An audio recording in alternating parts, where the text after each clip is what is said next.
Hey guys, check out that sweet mountain over there. Whoa, are we not in Los Angeles anymore? Psych, it's visual effects.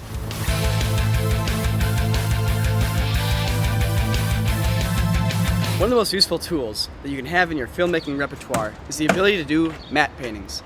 A matte painting lets you create a world or illustrate a scene that otherwise would be impossible because it's not actually there. And matte paintings are actually relatively easy to do, and they're very effective at making people think that they're in some magical land or some foreign country or any other area that's actually quite hard to get to or create. So the trick with the matte painting is you want to think about what this world is that you're creating and where the elements are going to be. Ideally, if you're going into like a dialogue scene, you don't place a matte painting element right behind an actor, because that means in every single shot in that dialogue scene, you need to show that element, which that's a lot of work. So generally speaking, a matte painting is used as a very wide shot before you get into the scene. It sets the stage, it describes the environment, and then you move in for close-ups or medium shots with your actors, and you forget about what the horizon looks like. So matte paintings tend to only really be used once or twice in a scene, which makes them also great for being a quick and easy effect while being very effective. Things to think about when you're doing a matte painting is camera motion, how much motion blur you have, and whether or not things are out of focus. When you're shooting a shot for a matte painting, you want to try to avoid having translating camera movement. You don't want your camera actually moving around in space. What you rather want to do is have the camera in one spot doing a look around. We like to call this a nodal pan because that's what it's called in Buju, but I know After Effects refers to it as like a tripod pan. But really you can just think of it as the camera being in one spot and just rotating around, kind of like your eyeballs in your head. Or your head like this without walking around. So the reason for shooting in nodal pan is because there's no parallax. What is parallax? Well, let me demonstrate. Here's my hand in the foreground, here's my hand in the background. Whoa, my hands are moving against each other because of the parallax. That makes things really hard to composite. It makes things really hard to track, especially when you're trying to put mountains 100 miles in the distance with clouds.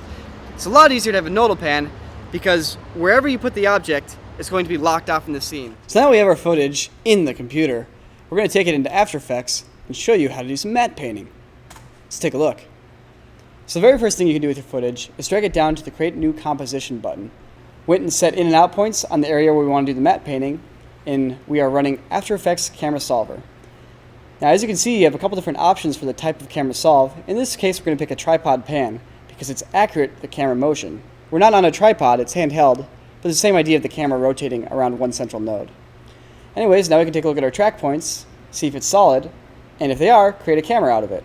Another thing you can do is select the points. You can create a solid or a null in that area and see if it sticks to the background. If it looks like it's sticking to the background, you have a successful track. Sweet. So now the next step is to save a frame. So here I go to Save Frame As file, and I can save a Photoshop frame. Now the reason I like to save a frame of this matte painting is because rather than setting everything up in After Effects and having to work with all the elements in After Effects of the matte painting, I actually like to do that in Photoshop. I kind of rough in my positions of the objects. I can deal with any tweaks to the elements I'm going to have, such as removing backgrounds, dealing with masks and feathering, color adjustments, all that kind of stuff. It makes it a little bit easier. So anyways, I dropped the frame into Photoshop where I'm going to add the matte painting. So I'm going to take this classy mountain image here, gotten off of the internet, and we're going to use the quick selection tool to remove the background. So this is a perfect example of why I like using Photoshop to work with the elements, because this is way faster in Photoshop as opposed to After Effects. So anyways, go through, take my sweet mountain, paste it in here, and now I can kind of position it and see where I want it, see if the size is going to work, see if I maybe need a different mountain, do some transformations here. Oh, I see that the spot on the right is actually kind of poking out weirdly on the edge of the photo, so I can manipulate that here. So once again, you can paint light onto your objects, you can deal with changing the shadows. Just generally speaking, Photoshop is better for actually building the elements. And then when we're all done, we'll save the PSD file so we can bring it back into After Effects and actually position those elements into the final shot. Always maximize the compatibility. Anyways, we're going to take the Photoshop file and bring it back into After Effects. Now when you import it, by default it's going to import as a composition, which is perfect, so you can work with the layers separately if you need to. Anyways, we're going to take the PSD file and just drop it right into the timeline. Kind of line it up here. Now this is a 2D file, and we're just going to use this for reference here. We're going to duplicate it and create a 3D version of the mountain, which is way off in space, because it's floating. We're using a 3D camera here, and we're actually going to bring it back in and align it with the two-dimensional version of the layer that's already lined up. Kind of make sure it's all fitting, make sure it's all working. And we're using the 2D one as a template while we realign the 3D one.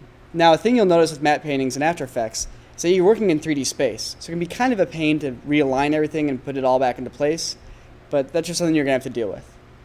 Anyways, once it's lined up here, we can check, make sure it's sticking. Looks pretty sweet.